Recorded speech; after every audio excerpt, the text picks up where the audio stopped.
Welcome to Swing State Update.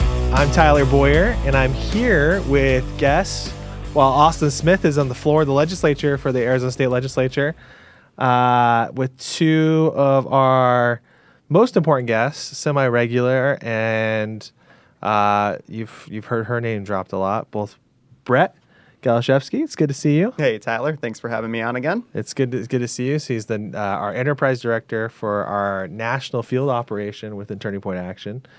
Wisconsin native, minority owner of the Green Bay Packers. You bet. First vice chairman in Milwaukee County's GOP, and a whole lot more, but we just can't get to the entire LinkedIn while we're here.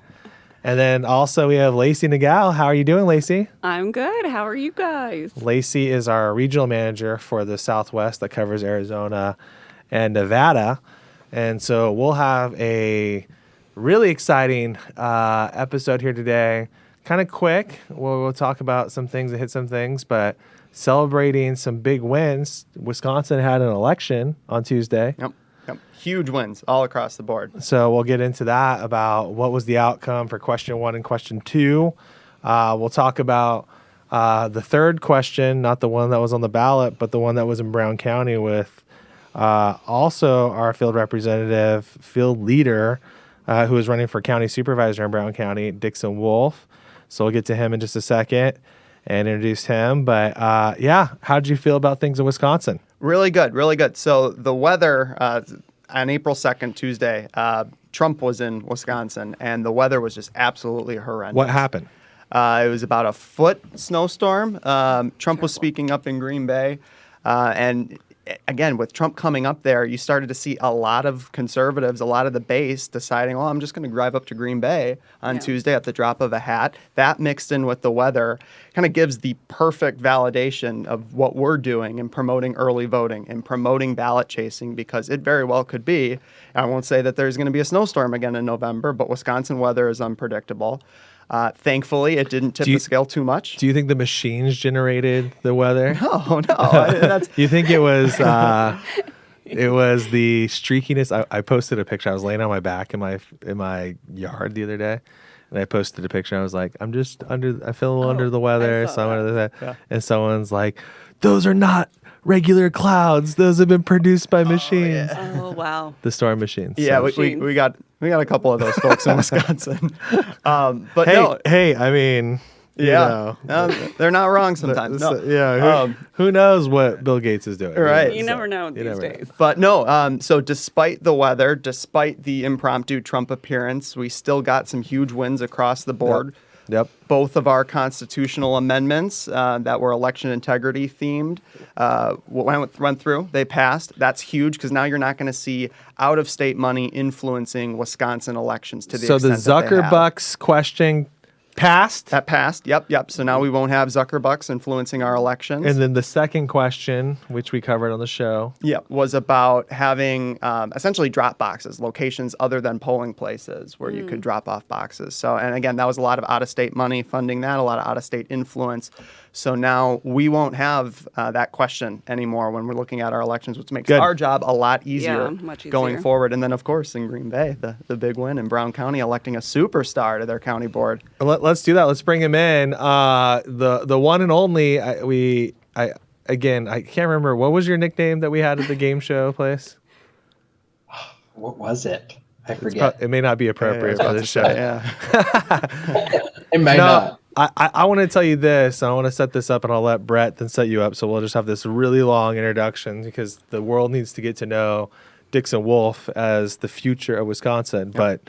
But Dixon is our leader that oversees our field operation through our, what we sometimes refer to as our legacy national field operation, which manages volunteers, does the hard groundwork, is building coalitions, doing all of that work in Brown County. And if you don't know where Brown County is, it's really important to the rest of the world, because that is where Green Bay is, and that is where the Packers exist. Again, Brett's a minority owner that's publicly owned season ticket holder. Season ticket holder. You have to be, I think, It goes hand in hand, right? So, and we went to a Sunday night football game there when we hosted a rally across the street. So, but Dixon is now the face not only of our operation at Turning Point Action up there, but also now the legitimate face of Brown County. Congratulations on winning your election, knocking out an incumbent. Tell us all about it. Yeah, I worked hard. Door knocked every door in my district several times and met constituents for the Wait a past. minute. You door knocked every door in your district? Every door in my district. I Yeah. love that. Wow. Talked to people. Constituents were receptive. I focused on family safety, fiscal responsibility, and the voters spoke. Took out a 6-year incumbent on Tuesday. So tell us about the guy you were running against, the incumbent. Yeah, so I ran against a gentleman named Ray Sunan. He's been on the village trustee board of the Village of Howard since 2012. Ran for the county board in 2016 and lost huge in a primary. And I think he only got 115 votes maybe in the primary. And then in 2018, he ran unopposed for the county board, and he's run unopposed ever since. And so he is a moderate. He votes with both Republicans and Democrats on the board. And so I said to myself, you know what? I want to run. I want to be a conservative voice for the overwhelmingly conservative population of Howard, which is a northern suburb of Green Bay, and worked hard and ended up taking him out. The Wolf of Howard. I love it. I love it. And I love the fact that, I mean, I just want to say this, and I'll turn it over to Brett, as you guys can talk Wisconsin to one another here and soothe our audience, because again, a lot of people will hear this conversation, right? Which is, you'll hear a lot of moderates say, you can't win, running conservatives. You can't do X, you can't do Y, right? And you look at the other side and we see how the left, the radical left, is absolutely dismantling our country. And this is the thing that bothers me the most, is there's lots of really nice middle of the road guys that have been in office, really nice guys. And in fact, I've, here in Arizona, I've known a lot of people. Austin will say the same thing. I've known a lot of people who are really, really just gold-hearted people, but they don't want having fight in them. And so what ends up happening, especially at the county supervisor level, at the supervisor role, it's a big role.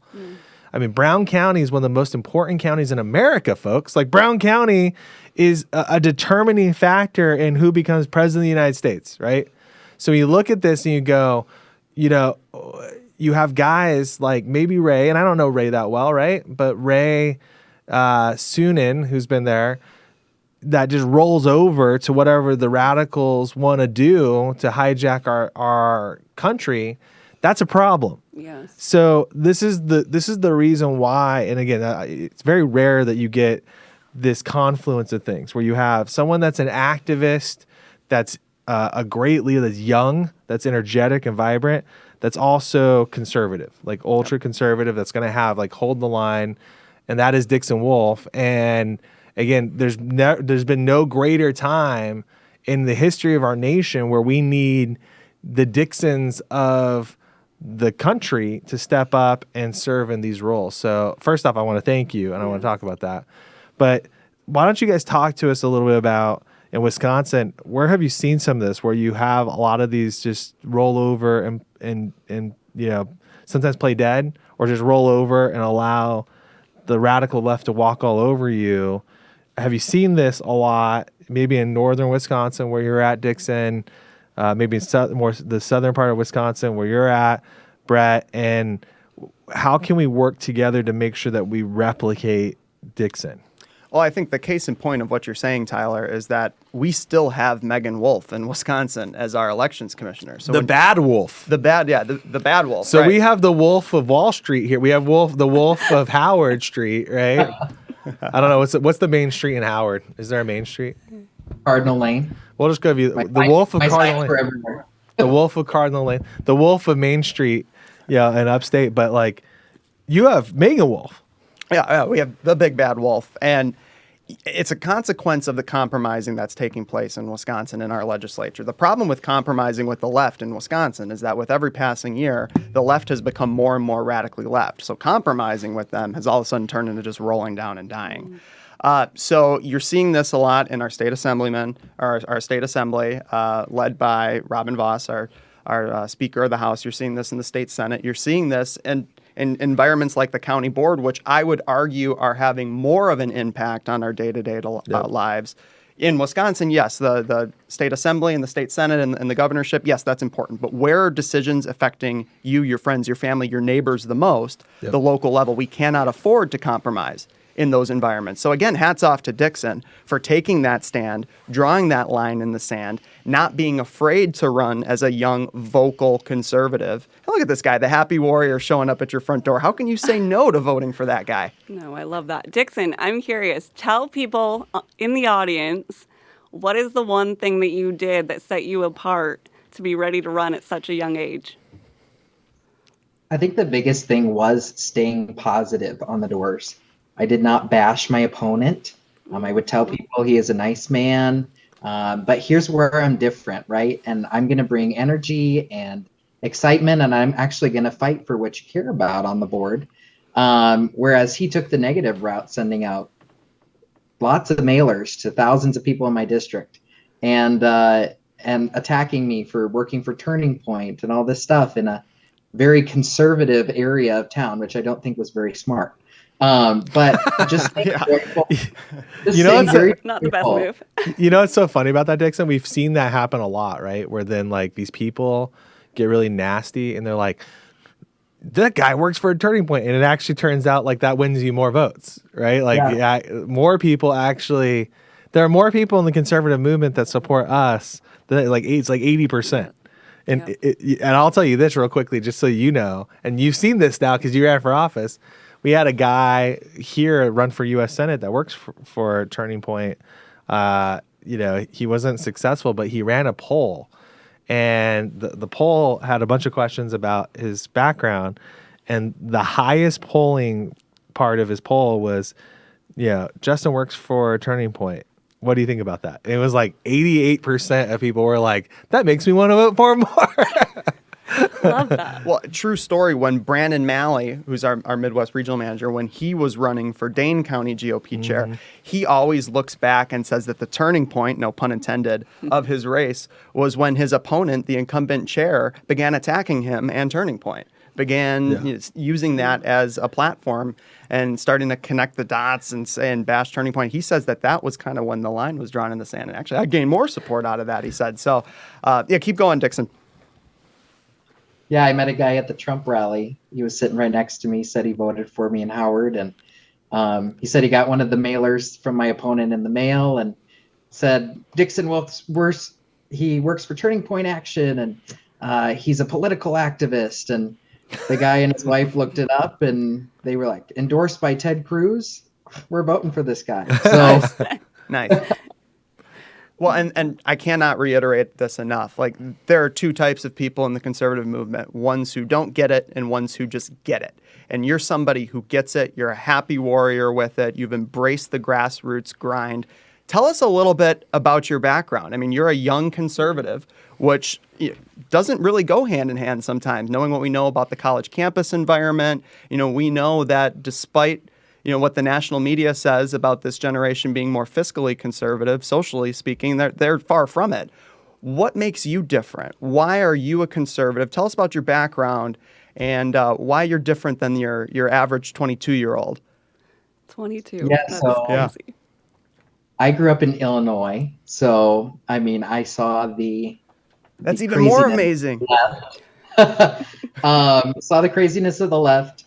My dad is a minister down in Illinois, and so I've always been a strong Christian. I've learned about God, and I became a Christian at a young age, and so that was a driving force for me.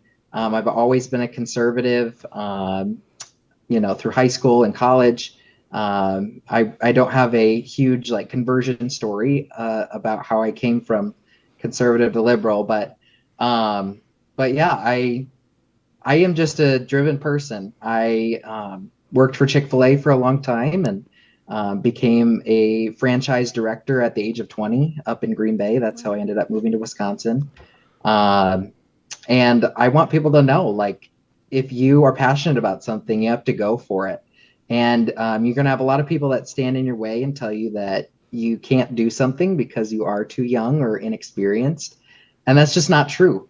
If you work hard at it, you can be successful in your life. And you have to be positive and joyful, and people receive that really, really well. I love that, Dixon. Whenever I see you, you always have a smile on your face. You are the epitome of this happy warrior, and we are so lucky to have you at Turning Point. And I can't echo enough, again, this is, we're going to hold you accountable, aren't we, Dixon? So we're going to be on top of Dixon and make sure he votes the right way. No, but and I want to reiterate this. This is the most critical part. There's been a lot of funny business that we've seen happen in the states that the left is targeting. Yeah. And again, I want to reiterate this. This isn't conspiracy theory. This is straight out of the mouths of leftists and leftist groups. Is they've targeted Arizona, they've targeted Wisconsin, they're targeting Georgia because it's easier to run over those states with things than than Florida and Ohio and Texas, because they're too big, right? And so they're focused on these things because they know if they can run roughshod over the Dixons of the state, then they can control the state. Yeah. And this is the reason why electing a Dixon matters so much, because Ray there may have been easier to manipulate than Dixon, right? May have been easier to run over than Dixon. And there's not that many people on these supervisory boards, right? In Arizona, we only have 5. I don't know how many colleagues do you have on your board? We have 26 big boards. There's 26. So this is part of the reason why they're nervous. Like the Democrats are focused on winning the majority of those people and controlling it, because it's a lot easier, again, to control 26 people than it is hundreds of thousands of people or millions of people and trying to get them to vote, right? So, holding the line on these positions is so critical. Being there for constituents, being able to communicate truth effectively is so important. And we know Dixon's going to do that. Dixon, why don't you give us the final word, and we'll let you go. We appreciate you taking the time to jump on here with us. Yeah, it's super important that people get involved in local elections. I know the county board was really successful in being a conservative majority. The city council, the Democrats in Green Bay, they poured $500,000 into that race, and we lost some seats there. And so local elections really matter. Republicans need to wake up to the fact that they can't sit at home on the spring election day in Wisconsin. We need to change their minds on that, because that affects the day-to-day. So I'm thankful to be elected, but we got to keep fighting for getting people out to vote. Well, you're doing a great job, and you're what I love about Dixon Wolfe getting elected is he's a great example, because again, this is waking up hundreds, if not thousands, of young, patriotic, great conservative Americans who have gone through Turning Point, who have worked with us, who have seen this, that now they can look at him and go, I can be just like Dixon Wolfe someday. If I work hard enough, eat enough Chick-fil-A, and knock enough doors, right? Like all this is important, and I want to reiterate that, because that was the first thing that we led with Dixon. Yeah. He said he not only knocked every door in his district, he did it multiple times. Yep. Doors went worse. Yep. And I know in the dead of winter, those knuckles were bleeding, weren't they? It was terrible. Knocking on all those doors. Yep. Yep. We need like 10,000 more Dixons across America. So thank you, Dixon. Thank you for all the hard work that you do for Turning Point Action. You're doing a tremendous job. You're a great activist leader, and you're going to be a great public servant. So we appreciate you stepping up and into this role. It's great. Thanks, Dixon. You're a rock star. God bless you, my man. Congrats, Dixon. Thank you. Cool. So that's really exciting. So lots of W's on the board for Wisconsin. So putting the W back in Wisconsin, which is super critical. We're going to jump right now into the second topic here, which I just lost it. Did we want to talk about Nebraska really quick? I was going to go into the post-millennial article real quick. Do we want to talk about the swing states real quick? Do we have that pulled up? Post Millennial had an article today. Normally we have Jess, who was not able to be here with us today, is that Trump is, this is a great transition from Wisconsin. 6 out of 7 swing states, the Wall Street Journal has Trump beating Biden, and it's by significant numbers here in some of these states. Is out of 6 out of the 7, the only state that is not on that list, I think it had Biden and Trump tied, was Wisconsin. Wow. So a lot of people have texted me and messaged me about this. Okay, we're looking good in Arizona. We're up 5 in Arizona. We're seeing 5-6 point leads on most of these polls. In Georgia, we're seeing 3, 4, 5 point leads. I've seen some polls that have him up 7-8 points. Wow. In places like Michigan and other places, and Ohio. Yeah, with North Carolina being the widest margin, Wisconsin is tight. So it's either Biden's up in Wisconsin, or neck and neck with Trump. Break even. A lot of people ask me the question, why do you think that is? It's because the left is putting resources into Wisconsin. Okay. The map is changing, and this will lead us right into Nebraska. And I want to get your thoughts and feedback, but I want to just set this up. The left looks at the map, the 270 electoral votes to win. And again, with swing states, it's starting to figure out and shake out what are the most critical swing states for them. What are the easiest for them to win? Well, we've known Pennsylvania's up there. Mm-hmm. They're dependent on Pennsylvania. If they lose Pennsylvania, this show's pretty much over for the left. So they have to go hard in Pennsylvania. They have no choice but to go hard. Michigan, if they lose Michigan, that has some of the highest numbers of electoral votes, right? So you're in a place where you have to either win Michigan or you have to win Georgia. It's not exact science here, but that's the way the left looks at it. The way I can tell you, I think what the left has done is they've given up on Georgia. Mm-hmm. It's too risky. RFK's in the middle of that. You've got too many candidates on board. Georgia's set to swing back hard. Yep. They are not. You don't have the money that's coming in for Senate races the same way that they just got lucky the last couple cycles. Mm-hmm. That they're going Michigan because Michigan's an easier win for them. Right. So that leaves you down to Arizona or Wisconsin, right? And Wisconsin is a historically safer bet for them than Arizona. Yeah. Would they like to win both? Yeah. Mm-hmm. But are they going to? Do they need both? No. So they're going. I think what we're starting to see, we're seeing like almost no infrastructure being invested in Arizona. Yeah, they have a few things here, but Trump hasn't done much. But they know we're doing stuff, so they're not doing that. So I believe they've maintained significant investment in Wisconsin. They've continued investment. And so part of the reason why you're seeing the numbers so different for Wisconsin from these other states that are organic where they don't have a presence is because they're pounding so hard in Wisconsin already. Yeah. I mean, I'm seeing it on the ground every day. They've doubled and tripled down on their investment in Wisconsin. It's obvious at this point. It's become the center of the political universe, it feels like, in Wisconsin. And knowing what we know about the amount of low propensity Republican voters that exist, it makes sense why they're focusing solely on Wisconsin right now, because they sense blood in the water. Our data-driven approach will remedy that. Yeah, and that's the goal. I mean, that's part of the reason why we're putting bodies not just in Arizona, but Wisconsin too. Yeah. Absolutely. Because it's basically becoming critical. Pennsylvania, Michigan they have to win. Georgia, Arizona, we have to win. And now Wisconsin's really becoming this battleground. Yeah. Now, this goes right into Nebraska. Do we have a clip on the Nebraska? Let's go clip 1, MSNBC.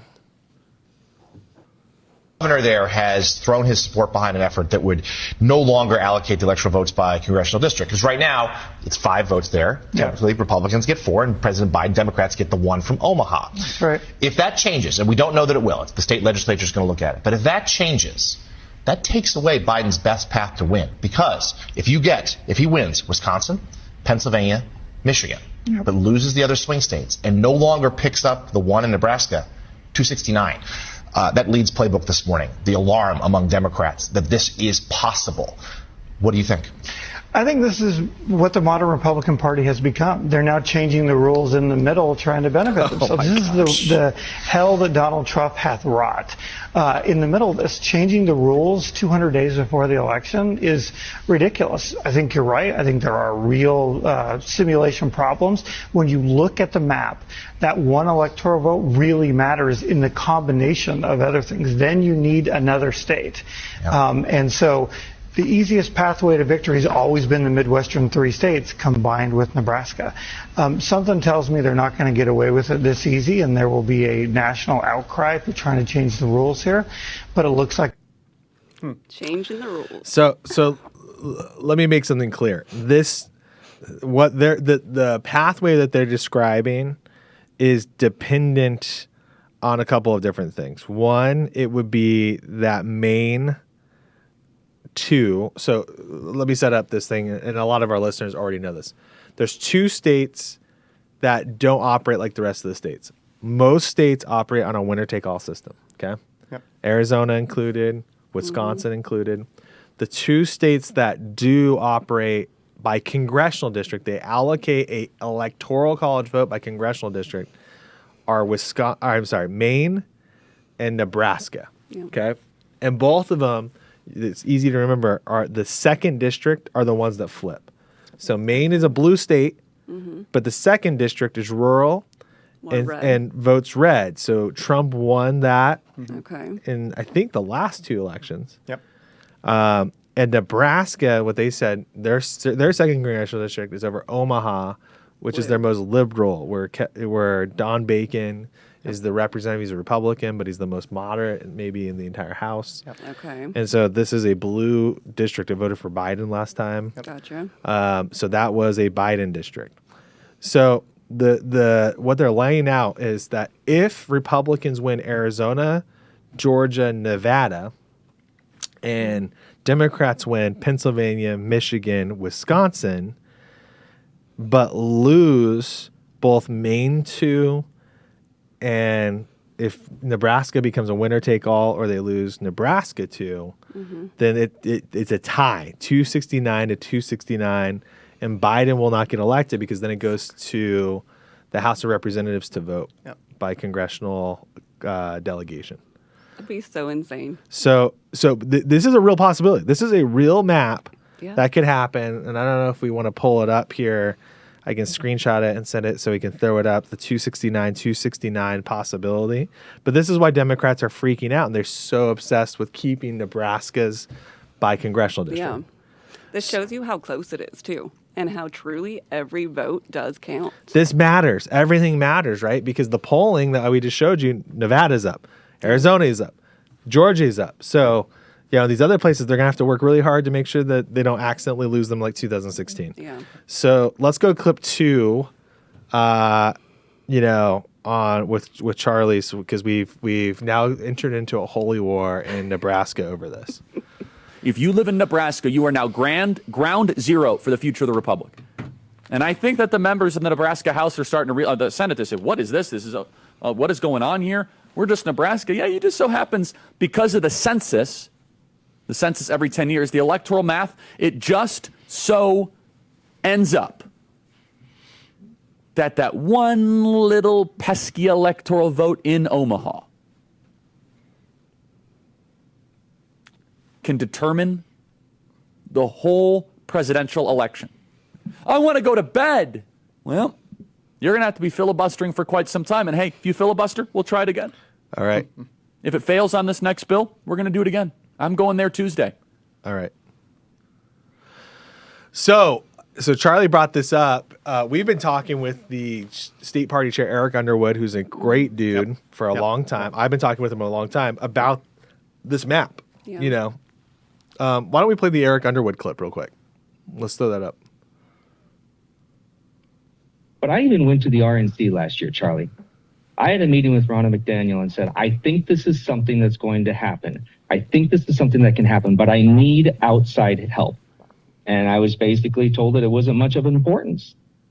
And so when you start to look at how I was going to influence this, I continued to use the volume of people And now with what happened over the last 24 hours and your efforts, and as you were talking with Steve Bannon today, that effort of activating the grassroots have multiplied this a millionfold.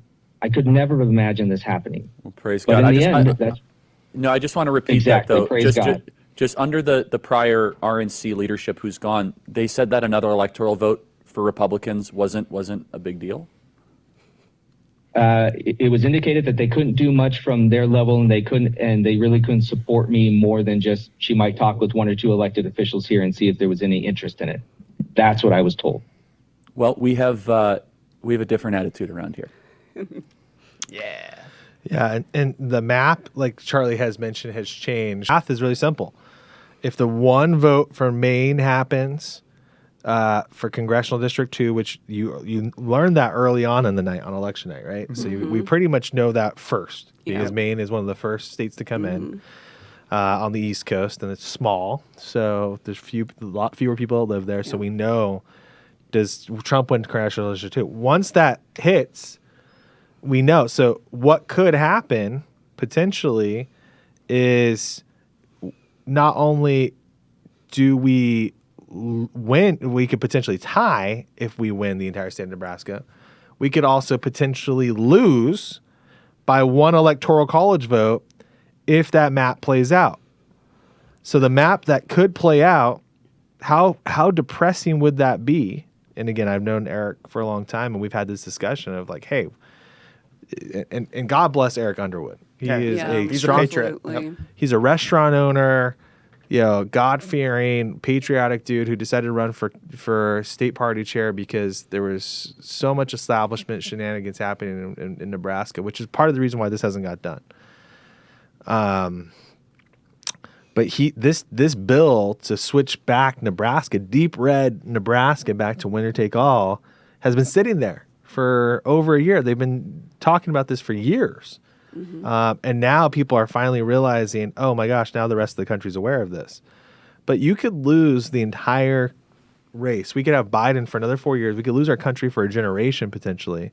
And what's on deck for this next Biden administration? What's one of the most disastrous, consequential things that can happen if Biden gets reelected? Or gets installed, I should say, back into office. What do you think is one of the most consequential things? Well, I live in Arizona, so for me, it's the border. It's safety. The border's huge for me. Well, that's for sure. The border's going to continue to get flooded. We'll have probably lost our country because we'll have millions of people in this country that will never be able to get out. Homeless everywhere. It's getting ridiculous. Homelessness issue is a big problem. Taking care of our own people because we're trying to take care of half the world is a huge problem. What are some other consequential things from the Biden win, potentially? This is why this election is so important. We're on Swing State Update. We're talking about this, but why? The fentanyl crisis. Okay, you got fentanyl, border. Rampant. For me, I would say inflation, too. I hear that everywhere I go, especially when I talk to moms, to parents. You are not able to buy a house like you were 10 years ago. Well, you know what's going to hurt inflation even more if we're stuck in two wars, international wars, potentially Russia, Ukraine. a world war, that's coming out of Israel and Ukraine. Yep. I mean, like that's a mess that we had no problems.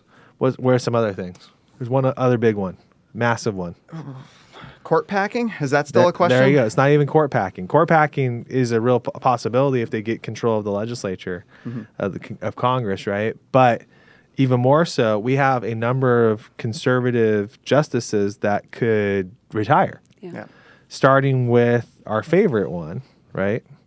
Clarence Thomas is right on the brink of retirement. He has said that he won't retire until after this election to make sure that we can get a Republican. But, we've seen, justices pass in office. That's a horrible thing. And to force them to have to remain in there for the rest of their lives, to the end of their lives, is horrible.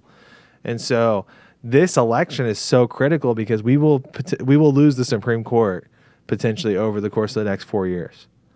That the devastating impacts. What does it mean? What will it look like if we lose the presidency, potentially Congress, which is a real possibility? I mean, the House is on the brink, right? We don't have the Senate right now.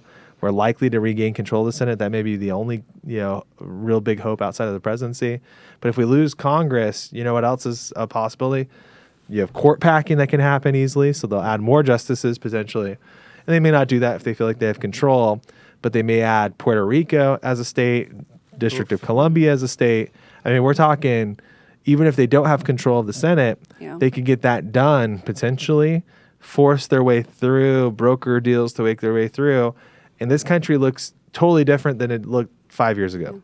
Never the same. I mean, it's a scary thing. So we lay all that out and we go, yeah, this one electoral college vote in Nebraska could be the determining factor between that world, an alternate reality, and winning. Yeah. Lacey and I will have to be explaining to our future grandchildren why they grow up in a socialist country.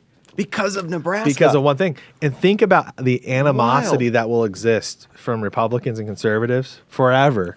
Towards Nebraska. So I think they're getting that message in Nebraska. We're going to talk a lot more about that. We went live on Thought Crime, so I would go back and watch that over on Charlie's channel. But this is part of the reason why we're doing everything we can. It's a Turning Point Action announced. We're doing a big event next week. We're calling it Win Every Vote, Support Winner Take All Nebraska. We're doing that in Omaha in Congressional District 2. Join us and rally support to win all of Nebraska. Get this silliness out of here. California wouldn't give us free electoral college votes. Nope. New York wouldn't give us free electoral college votes. Nebraska shouldn't either. You can register now by going to tpaction.com/rally. That's tpaction.com/rally. We're at Lord of Hosts Church, just right in Omaha at 5351 South 139th Plaza. That's in Omaha, Nebraska. So please join us next Tuesday, 7 p.m. Charlie's coming out. We're going to have some other special guests that we're announcing. They're going to be part of that. The state party is going to be there participating.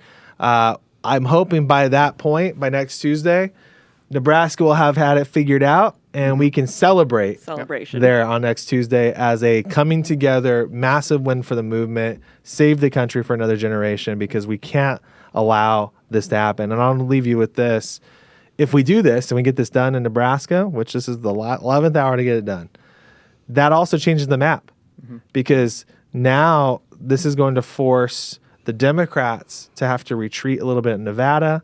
They're going to have to go even harder in Pennsylvania and Michigan. They're going to have to win, make sure they don't lose Maine. They're New Hampshire is a whole nother conversation. So this is strategic now to win, and we have to be at the forefront of this. Well, we're out of time, guys. I want to thank Lacey. Thank you for all the hard work that you're doing in Arizona. We appreciate you joining here. We're going to have a lot more Lacey on Swing State Update coming up here, and especially our live shows as we head into the election cycle. Brett, you always know Brett.